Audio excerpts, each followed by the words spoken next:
The Turing Test released back in 2016 on Windows and Xbox One before getting a 2017 release on the PlayStation 4. This first-person puzzle game was developed by Bulkhead Interactive and published by Square's indie initiative, Square Enix Collective. It releases this week on the Nintendo Switch. Is it worth your time? Well, I'm Glenn for SwitchUp. Thank you to Square Enix for the review copy, and now let's find out.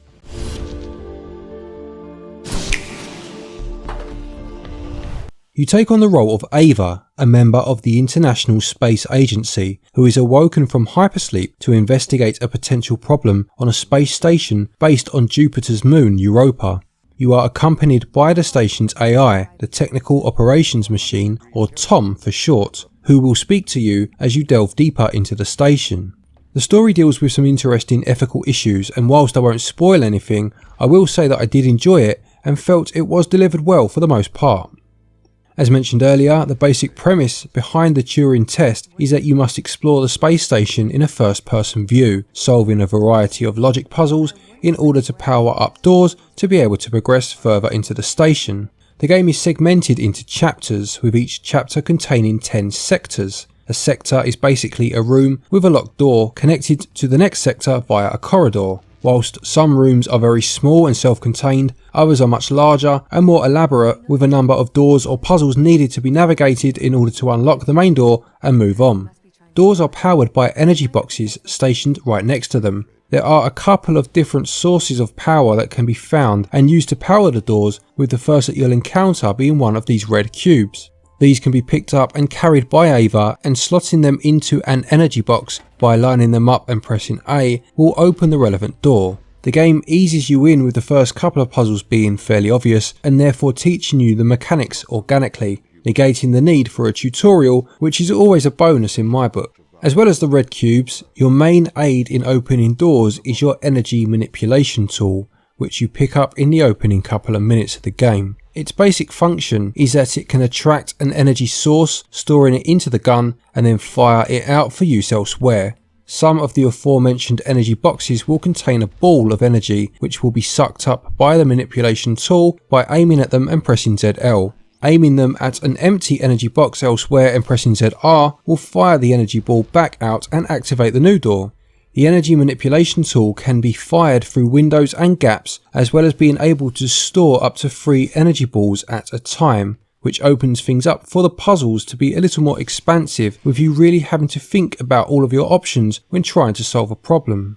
It's not just about opening doors though, with the energy balls also useful for powering machines that serve a variety of functions, such as operating a giant magnet or moving a walkway, again opening up a variety of clever possibilities in terms of what you may need to do to advance. Sometimes you will need to juggle the use of energy balls, powering one source to open a door, finding a way to get the source back without locking yourself out, and using said source to power a machine is just one such example.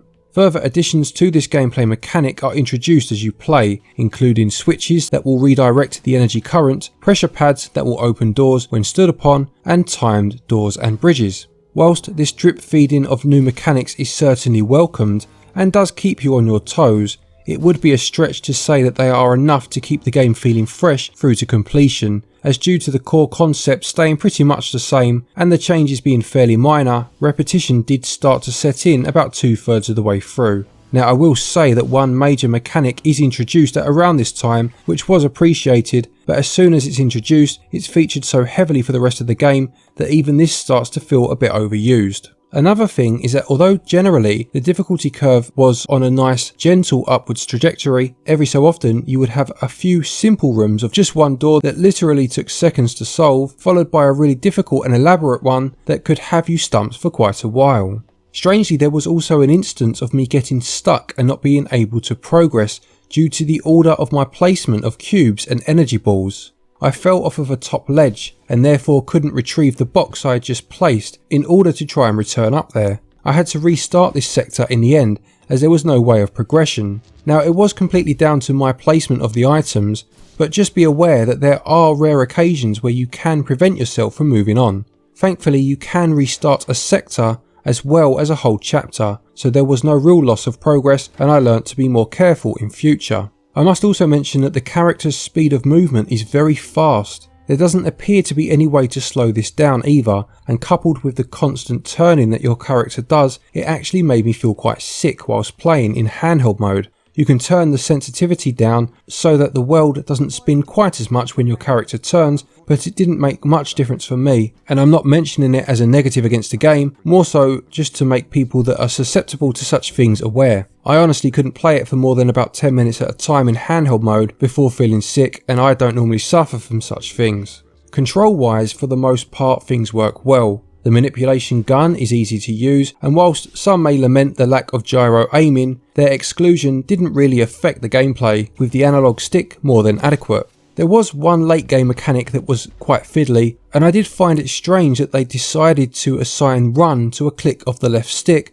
when you consider that approximately 60% of the buttons on the controller go unused. Having said all that though, on the whole, controls do an okay job. Gameplay is taxing and thought-provoking, but does have repetitive tendencies and scores 14 out of 20.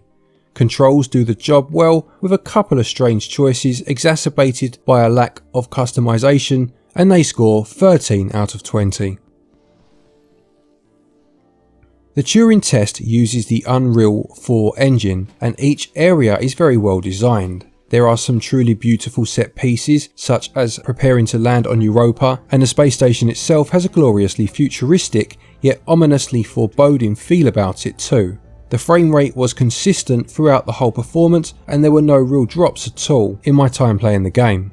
Areas do all look very similar though, with the only major difference being the tint on the walls of the different coloured lighting in certain areas. This is another aspect that feeds into that feeling of repetition. The only major difference really comes from some of the areas that you visit in between chapters, such as the control centre or the living quarters, where a little more story is drip fed to you. Whilst gameplay wise the Turing Test reminds me of another first person puzzler called the Talos Principle, aesthetically it shares a lot of similarities with a very famous game in the genre being Portal. It has that same white clinical look about it, and of course has an AI talking to you as you progress. That brings us on to the audio. Music is suitably atmospheric and never intrudes on the gameplay. It's quite implicit and you won't necessarily notice it for long stretches, but this is not a criticism as it supports what's going on screen very well. Characters are voice acted, with the two voices that you will hear the most being Ava's and Tom's. They interact regularly, debating the differences between humans and machines, and their conversation develops as the game goes on. More details of what is happening story-wise are delivered, and whilst this delivery is on point most of the time, a few lines do fall quite flat, especially in the context of what's being said. Visuals look good, with some impressive puzzles created, although things are played very safe, and they score 16 out of 20. Audio does assist the on-screen action well, but perhaps plays things even safer, and scores 15 out of 20.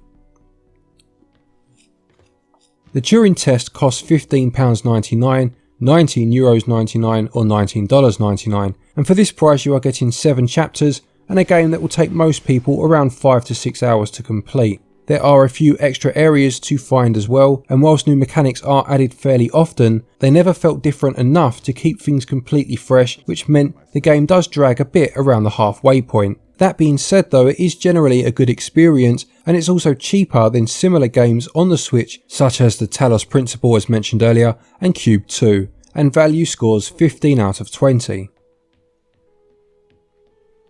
To conclude, the Turing Test is a game with some clever and imaginative puzzles that will get your brain working throughout. The rinse-repeat formula of solve puzzle, open door, walk through corridor, and do it all again does become a little stale before what is a fairly short playtime is up. Although it does try and mix things up a little towards the end, this change doesn't really do much to help the pace either. Despite these negative points though, this is definitely a good game, and if you love similar games then this is definitely a sound option.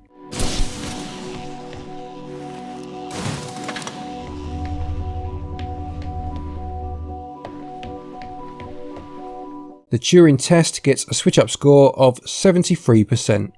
Thank you as always everybody for watching. I hope you enjoyed this review. Please do remember to leave a like if you did. A quick thank you to our Patreons as always for your continued support, and of course thank you to each and every one of you for watching our videos. Take care, and until next time, happy gaming.